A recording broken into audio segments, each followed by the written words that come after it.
But let's move into the final topic, and that's going to be the 1 through 5. We're also going to throw in our cumulative big board as well. We're not really going to talk too much about the guys 1 through 5 because it's your Zions, it's your RJs, it's your Ja Morant. You've heard a ton about them. Yeah. And there's nothing really too new that we're adding to it. But that's why we're adding the cumulative, where we'll talk about the guys that maybe surprised us, where they ended up on that ranking, guys that we think are too low, too high, et cetera, et cetera. But these have been the Fun Top Boys, bringing you the big board. Shout out Ricky, who's back at home. But Dave's got the Fun Top of a shirt. Hawaiian for Memorial Day. Yeah. And then I got the Fun Top water bottle, a little squirt bottle. That you missed your mouth on. Yes, I did. So fun times. I'm pretty much screwed with my water too because I forgot to put my gum on there and I closed the cap. So gross. But anyways, very gross. Let's get 1 through 5. I'll start off with Ricky's, then Dave will do his, then I'll do mine, and then we'll go to the 25 players in the cumulative. Dave will take 25 through 16. I'll take 6 through 15, and then Dave will do 1 through 5. So Let's start off at Ricky. Starting at 5, he has DeAndre Hunter, forward out of Virginia. 4, he has Jarrett Culver, guard out of Texas Tech. 3, he has RJ Barrett, forward out of Duke. 2, he has Ja Morant, guard out of Murray State. 1, he has Zion Williamson out of Duke.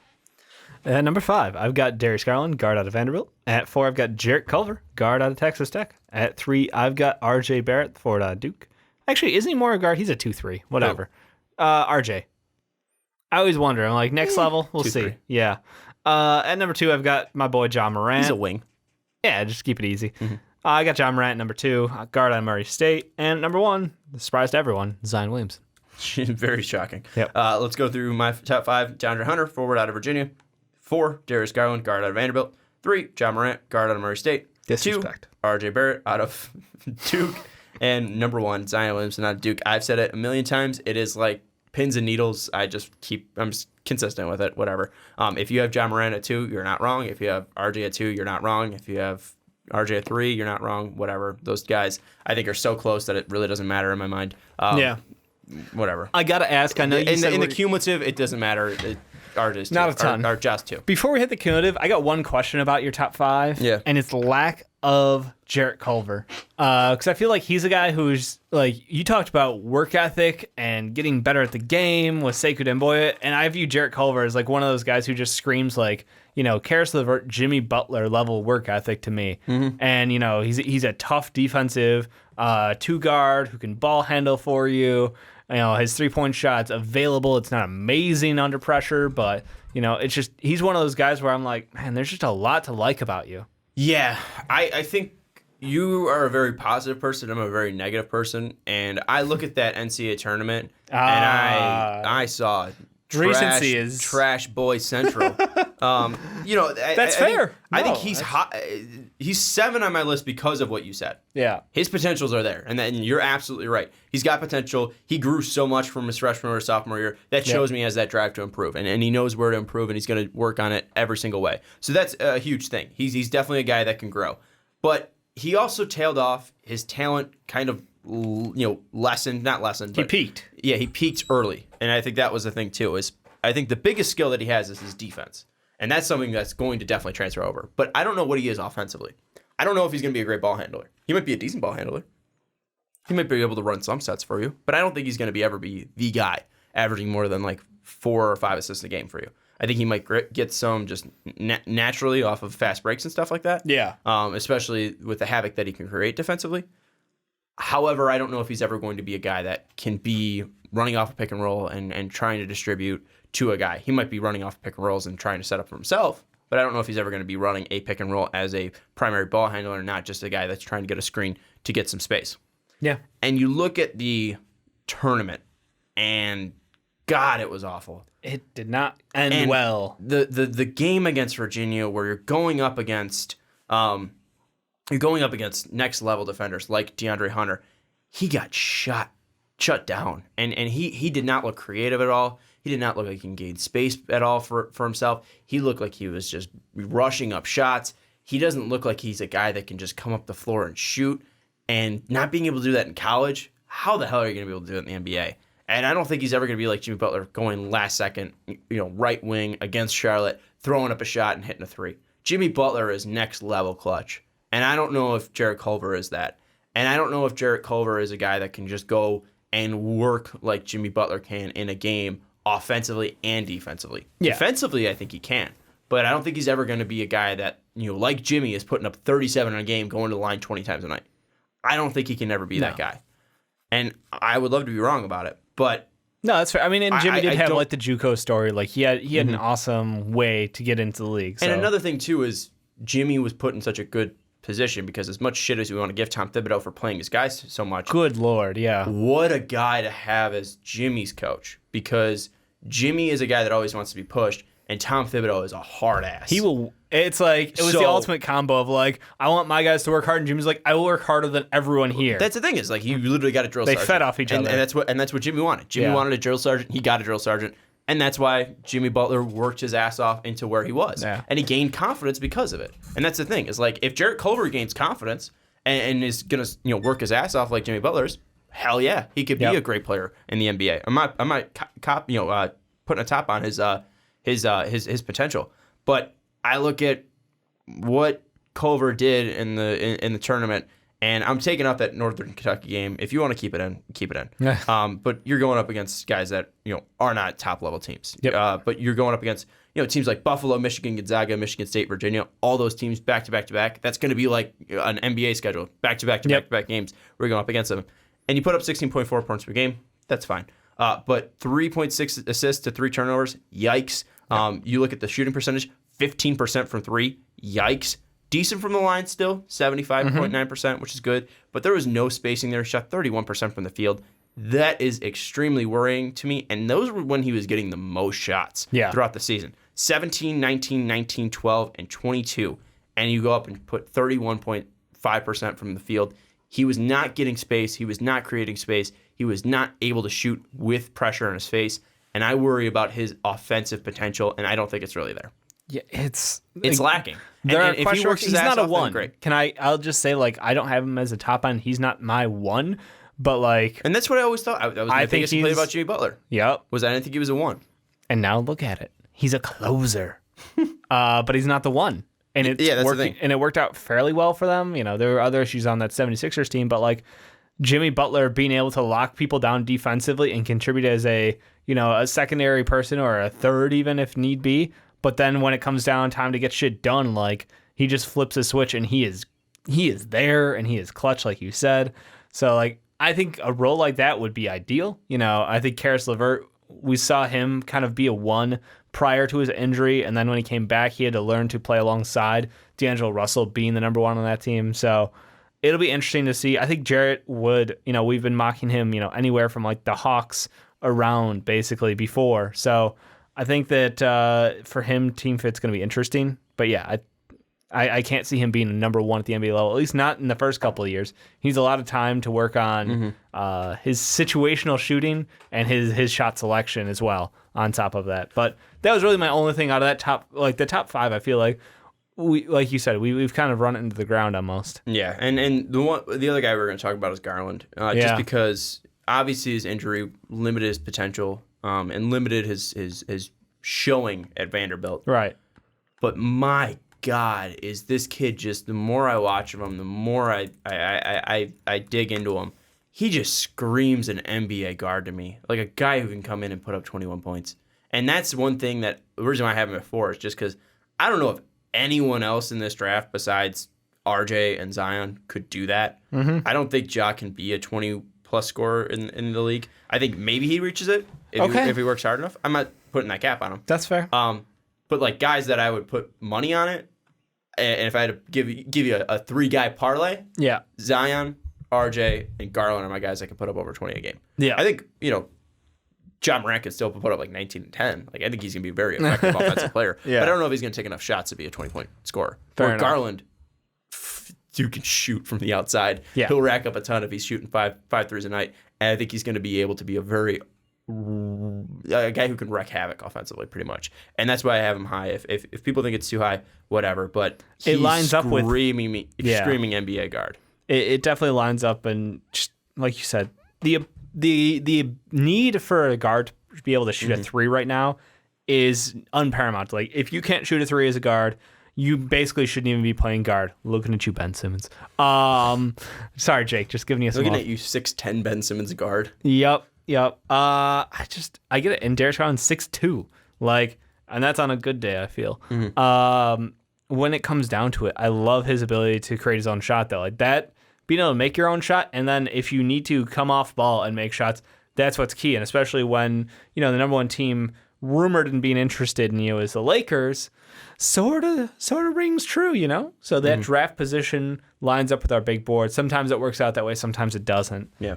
Yeah, it'll be interesting to see, though. I think he's one of those guys who, NBA level, you can put him on any team, and he would be able to he'd be able to get his own points, Let's jump into the big thing, though. That's our cumulative big board. Let's start off at 24, two guys tied for it, Keldon Johnson and Naz Reid. Then at 23, we have Lewis King. At 22, we have Talon Horton Tucker from Iowa State. 21, we have Tyler Hero.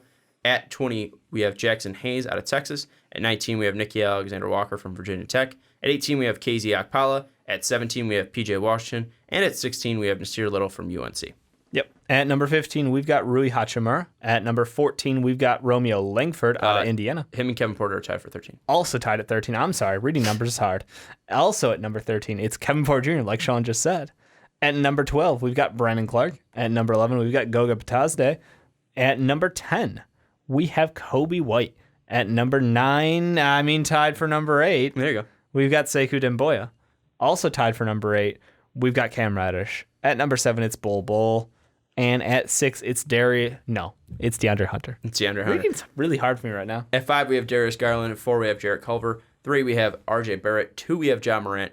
And 1, we have Zion Williamson. Dave, what's the biggest takeaway you have from the cumulative once you see them all together? The biggest thing that I think for me is just the discrepancy we have between the guys tied for 8th up to the guys like Kobe White and down. So if we put that's them sort of the line in the sand to like value levels. Yeah. Sekou and Cam got 54. Kobe White got 46 points. So there's a real just difference there between those prospects. Yeah. And we can kind of see the tier 2. Jarrett Culver got 63. So you can see from like Sekou, so the two guys tied for 8 to Culver at 4. That's pretty much your tier 2 right there. And then your tier 1 is RJ, Ja, and Zion. Yeah, and then it's like Zion's 1, and then Ja, I would even separate that because it's like we all know Zion's. If we could weight it, Zion would be like 90 right now. We'd give him so many fucking points. Exactly. But yeah, so really tier 1 Zion, tier 2 Ja and RJ. Yep. Tier 3 Culver to Sekou, and then tier rest is Kobe White and down. Yeah, I agree, and we talked about how thin of a draft it was this year, and it's incredibly apparent because you talk about that, third-ish tier, 4th tier, and that's just we're hoping on potential. We hit that sweet package of Bol, Cam, Sekou, and Darius Garland there. And we talked about all those guys just being potential guys. Exactly. So the one established guy is DeAndre Hunter. Another guy the Lakers are potentially interested in, just because I'm reading rumor mill right now. Guy that I don't have that, I've got him at number 9 on my big board, which is different from you guys. You guys have him at 5. I don't know what it is about him. His game does not excite. I don't know what at the next level people think he is worthy of being such a top pick. He's a good defender in a system that continues to make very good defenders, but it makes everyone look good, I should say.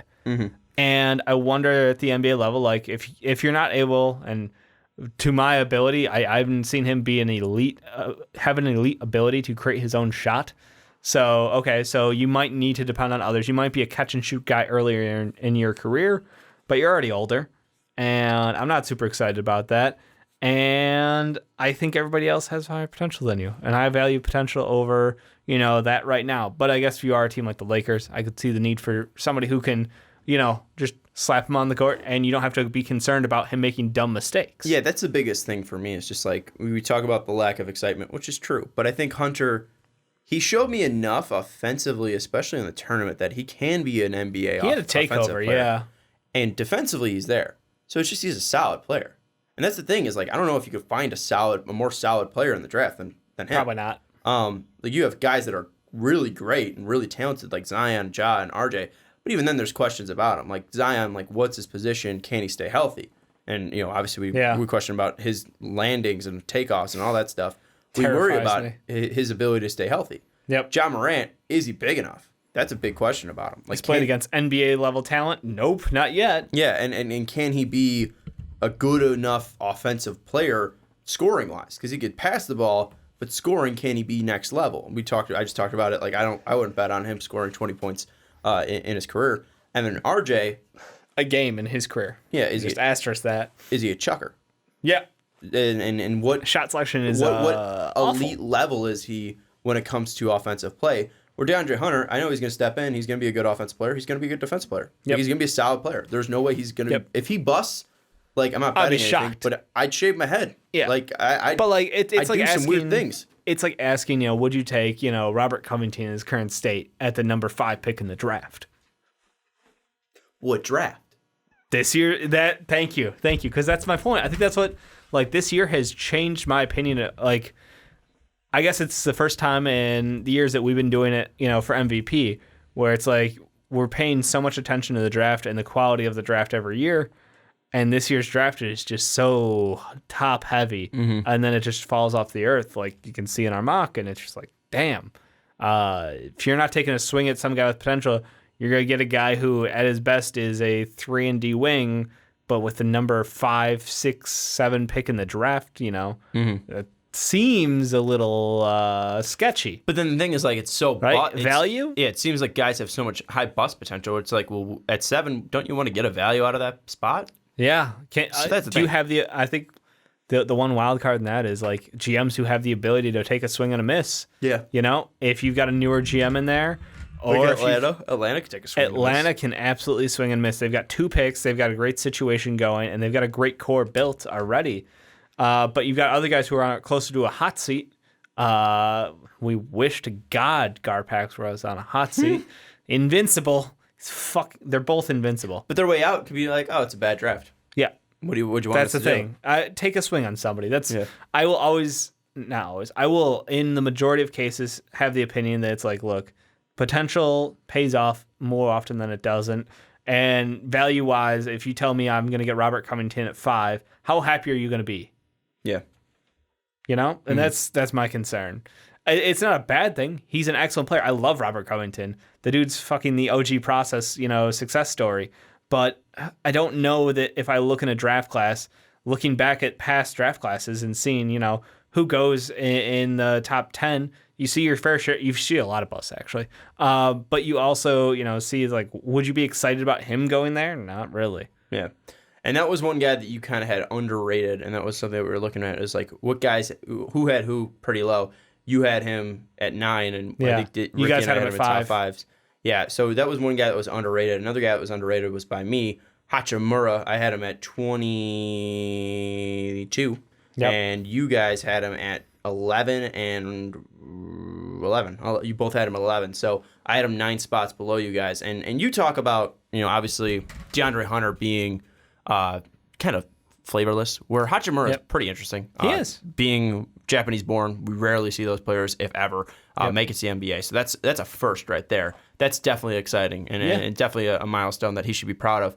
And another thing, too, is like you see him, and it's like, oh, wow, this guy's pretty loaded, showed some pretty good athleticism. Like, he seems pretty, like, fun. Like, we talk about an interesting player. Like, what can he actually be?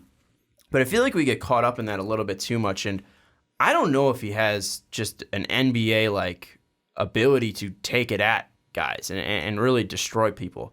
And I think that's what people want to see out of him, is the ability to go up against a guy and, drive down the lane and throw down on him. They want to see him be Giannis. Like, I feel like that there was one article early this season that basically crowned him like, is he the next Giannis? And since then, the comparisons almost like ruined his draft prospect, because like, dude, you are not, and no one else is Giannis. Like, they can just stop. Yes, they have similar aspects story-wise. Yes, they both are international players who came over, but like, it's worlds apart as far as talent level, skill level, and where they are at this point in their careers. Giannis came over as a uber raw Euro prospect, where Rui came over to play college basketball, and really, I think a lot of his game has grown so quickly because he was introduced to basketball so late in his life.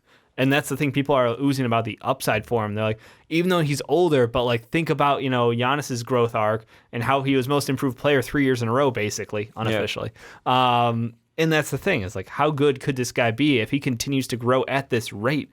He could absolutely be amazing. The difference is, though, is like Rui's been at Gonzaga for a couple of years now. Where Giannis didn't have that exposure to American basketball. I agree. So that's one thing that immediately takes him back. Like, you're not going to be Giannis. And Giannis also was super rail thin and had the ability to grow his body and strength train, and that was something that, too, we weren't expecting. Yeah. Hachimura's already pretty much NBA size. He feels size. solid, yeah. So those two kind of detract from the Giannis thing. And the thing that he does have in common with Giannis is that they both can't shoot. But what do you mean? Look at the percentages. But the thing that Giannis has is that next level, and we talked about it already, motor and drive and success. And I don't know Hachimura enough to say he has it or does not have it. And that's really what's going to determine his career. And if that's what we're determining his career on, I have to solely base it on the things that I know. And I know that he's not going to be a number one scorer for your team. I don't see that skill at all. I think he's going to be mainly a transitional offensive piece. I don't really see him working in sets too much. Maybe on some backdoor screens, but then we're just getting pretty much to the Brandon Clark situation. His teammate. Teammates, yep. I don't think he's a creative scorer at all. And defensively, I don't think he's like crazy long enough like Giannis is to be a real threat. So, he's got, a 7'2" wingspan, right? Does he? Yeah. Is that what he came in at? Double check the combine results. I'm a stall for time and just say I'm pretty sure he was pretty long. Not like the longest guy, but good enough size wingspan wise. And Sean, how we doing on that? I'm either spelling Rui wrong or didn't test. Okay, I'm pretty sure the rumor was 7'1". I'm double checking, but I didn't see any numbers out there, so that's kind of something that's concerning. Someone said it's 7'2" Google's saying pops 7'2", up, yeah, but that's reportedly from SB Nation. Yep. So I don't know. I think Stephen has him at 7'1.5". Yeah, it seems likely that he's 6'9" with a 7'1" in a half to 7'2" range. I think that's pretty great size. I think that defensively he can be. He's got potential to grow there. If that is the legit size, then yes. Because then we're talking about him as he's another prospect with similar measurables to like Sekou, right? Yeah. And skill set wise, he's already got a good motor. Sekou, we'll see as the much younger prospect, much rawer prospect, but at the same time. But Sekou's got a better shot already. From the outside, yes, form. Absolutely. I think the inside, Rui just decimates him, though. I disagree. Really? Yes. Cutting the basket similar. I've seen too many times with Rui where he puts his back to the basket and he's not quick enough turning around where the guy can just put his hand directly in his face and then he starts to panic.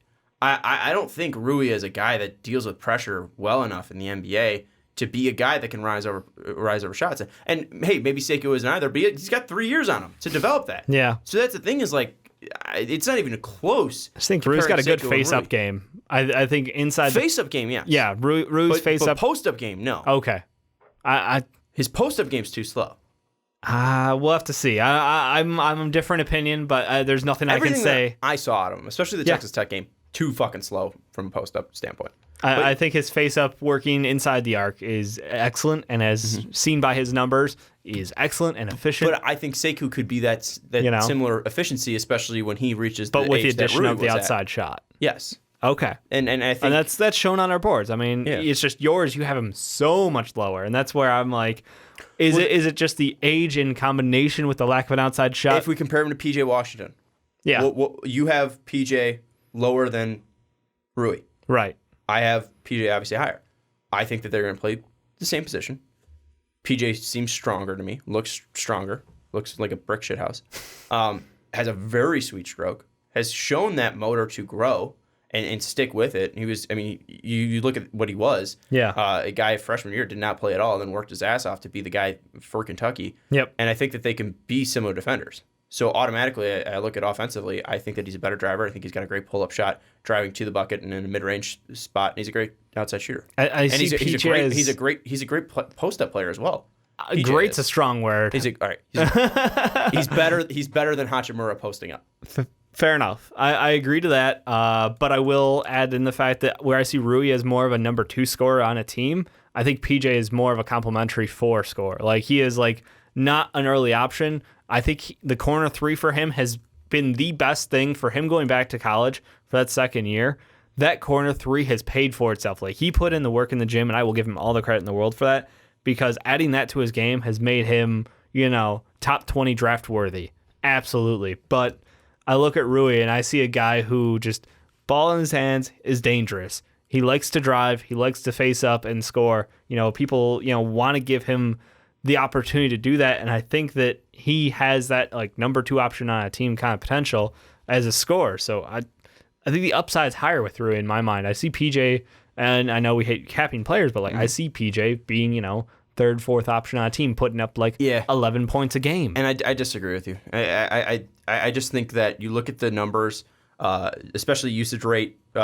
Rui had like a 3% higher usage rate than Hachimura did. Wait, Rui had a higher usage rate than PJ? PJ. Okay. Yeah, 28 to 25. Yep. And another thing too is Hachimura played a couple more minutes per game, pretty much like a whole minute per game more than PJ. So if we compare the per 40 minutes, the per 40 stats, obviously Hachimura beats him offensively scoring wise. But I think the biggest thing that really stands out to me for that would then be to the advanced analytics, and the box plus minus is in favor of Washington. Offensive box plus minus is in favor of Washington, and as well as defensive box plus minus is in favor of Washington. I mean, PJ Washington was one of the most efficient players, at least from that standpoint, at 11.5, and Rui came in at 7.8. And I think that the biggest thing that PJ needs to work on is just turnovers. He really was loose with the ball. Yeah. But I think that PJ showed me enough that on a team with so many options that he could rise up above that and be a scorer that could be a 3 scorer to a 2 scorer at his best days, where I think Hachimura isn't that guy. I don't think he can run. Is PJ Washington like Carlos Boozer-esque? Is that what you're feeling out of his game? No, but that's I like tossing out names. That's all I'm doing. I don't know about Carlos Boozer because he's more of a 4. Yeah, I think PJ's more of a 3. Okay, 3-4. We've talked about those before. Yeah, size wise, he's what 6'8". Yeah, so outside game, Boozer's better. Outside game, PJ's way better than Boozer. So slightly different eras, but yeah. I just see. I think PJ Washington's a better player than Rui Hachimura, so that's why that difference is there. All right, that's a big drop though for. I don't know. You listen to numbers. PJ's got a fair case. It doesn't feel like it to me that that drop is warranted. All right. Final guy is Ricky, just not even having Keldon Johnson on the board. What do you think about that? Because we had him at 23 and 24, so it's not too crazy. But putting Cam Johnson in there, putting Lewis King, why do you think Keldon fell off for Ricky? I think it has to be the tourney play. You look at him during the tournament, and you see how Tyler Hero stepped up, Keldon Johnson stepped out. And that's basically what it came down to. And I know Ricky's not here to defend his pick, so I'm just taking a stab at it. But if you look at the numbers from the tournament, I think and you watch the play, like Keldon had some moments, and it's just like, slap your face, just like, what are you, just face palming? What are you doing right now? He has a great work ethic, though. He's strong, he's long. I think that, talent wise, I don't know if he's ever going to hit his top potential, but at his floor, he's like he's a defending wing, who can give you the ability to shoot threes. I don't know if he's probably going to be about league average from 3, which will be fine. He's like a slightly worse, less controversial KCP, and that's not a bad thing. It's just, I don't know. I think the value of that position is why he's going to get drafted higher than where, Ricky doesn't have it on his big board.